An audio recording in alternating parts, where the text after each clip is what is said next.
Alright, what's cracking, y'all? Here at the shop, got my HN here. About to install some coilovers. I got these cheap eBay ones, you know, not really too worried. Better than a 160,000 mile blown struts that are on there right now. So today I'm gonna be shooting to get the front two in. Just the front two. If I can, I'll get the back in, but if not, I'm not gonna trip about it. I have time to do this, you know, I got a rack since I work at a shop. But yeah, just two 14s at the top behind these covers, and I think it's two 17s or something at the bottom, and from there it's just pickling it out. I'll update you guys sometimes as I go through it though. Alright guys, quick little update here. Got the OEM strut out. It's over there.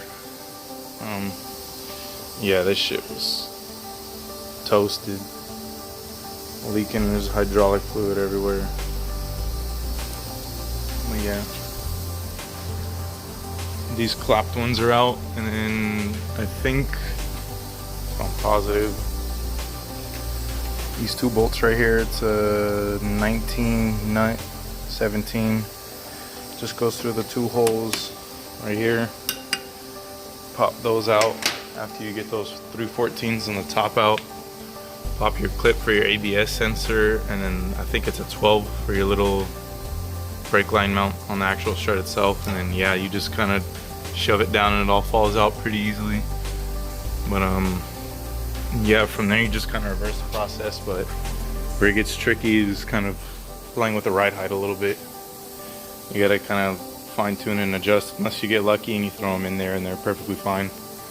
But yeah, I'll get back to you once we got them all in, or once we got this side in at least, so I can show you what I'm talking about. Alright guys, quick little update. Got the coilover in on this side. She's all buttoned up in there. But yeah, quick tip. This applies to any coilover system you're putting in any car. It doesn't have to be Civic, it doesn't have to be Honda, none of that. Before you even start putting them in, you should set them all to the same ride height.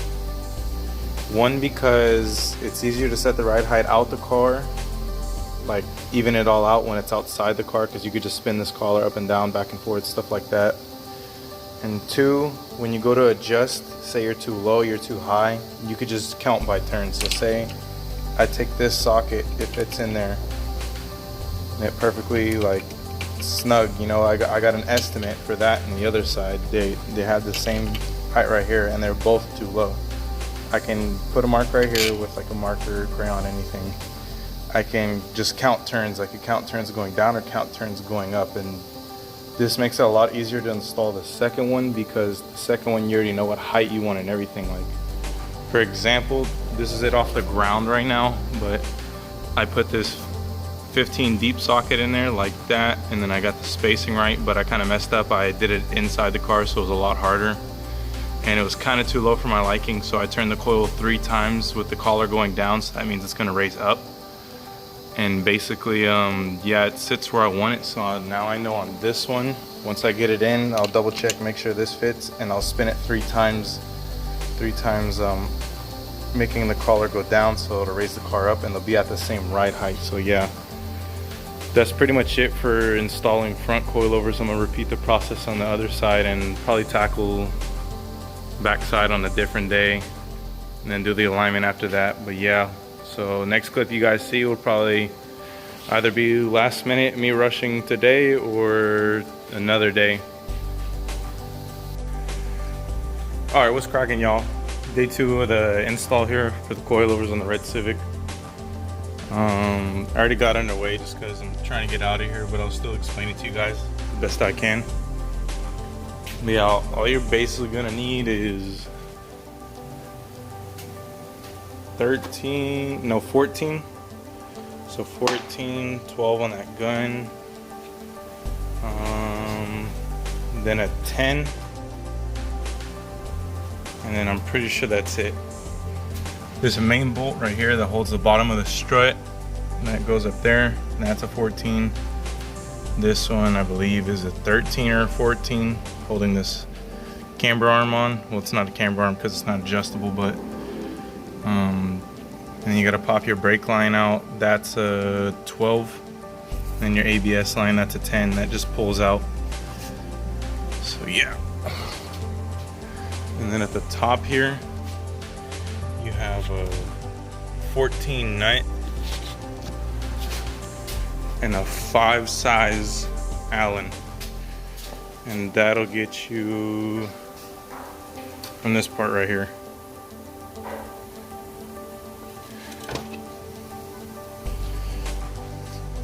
Yeah, so basically I'm gonna try to update you guys as much as I can through the process, but I'm gonna just get it done, knock it out. See you guys in a minute. Alright guys, little update. Getting the first strut in here. So basically this comes with a little sleeve. This part up here comes with a little sleeve to go through that bushing, so you just gotta tap that in, put a little bit of grease on it, make it easier. There are 2 plates. There's like 3 of these plates. I don't know if you're supposed to use all 3 of them, but 2 seem to work perfectly fine, so I'm just gonna go ahead and use 2. But yeah, now getting it back together is gonna be the easier part, but kind of more difficult part is getting the spring load right, because the spring goes from that perch to that perch, and you have to have 7 to 10 millimeters of actual squeeze in the spring before you even install this or to line it up. So we'll see how that goes. I'll update you guys as I go through like normal. See you in a minute. Alright guys, quick little update. Kind of got stuck on where this adjustable piece goes for, like, it's supposed to go in the bottom perch, top perch, but basically you pop this little cone out and only one of them fits up there snug and only one of them fits down here snug for these little plastic rubber little bushing things. And then the spring pops in there, and then this is tapered out to fit with this bushing and it fits snug, and then these mate together with that washer on it. So yeah, basically that's all it is for how that goes, but I'll get back to you once I got everything together and I start adjusting it.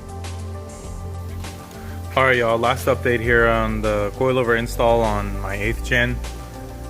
Got this side all wrapped up, and a couple tips I could give you guys is, if you're just popping out the spring, you don't have to disassemble the entire suspension assembly.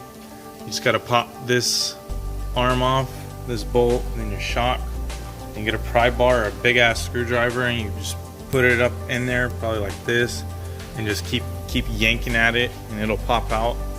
Another thing is the socket trick I told you guys for the front applies to the back too, since this, in case you didn't know, the actual spring itself is your ride height. It's not your preload like on the front ones.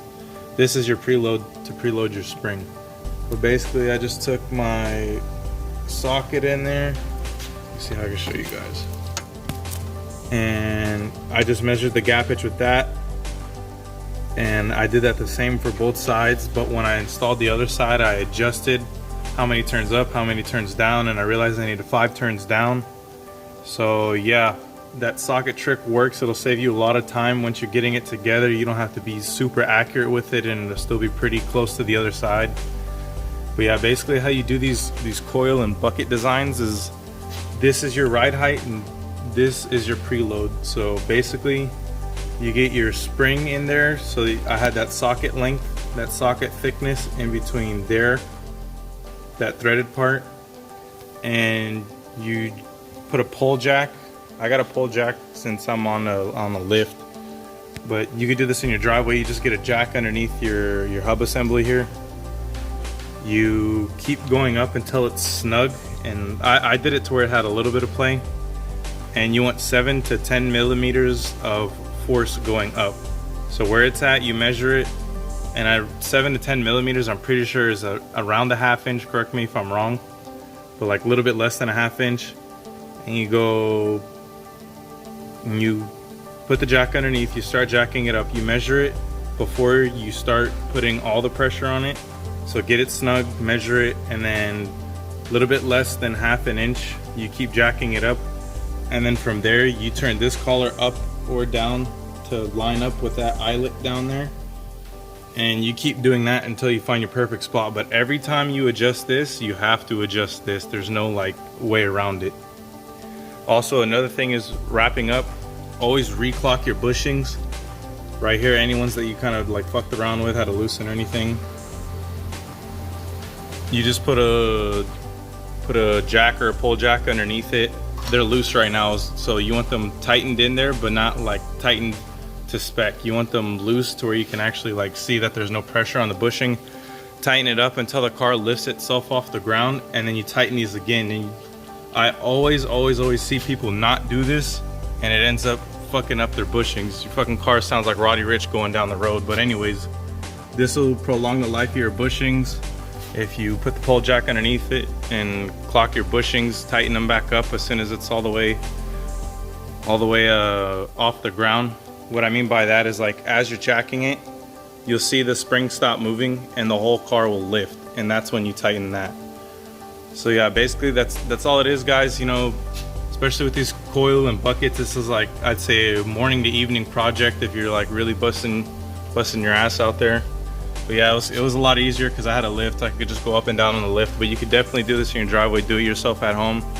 So yeah, guys, if you like the content, be sure to like, comment, subscribe, you know, do all that good stuff. And there's more content to come, so peace.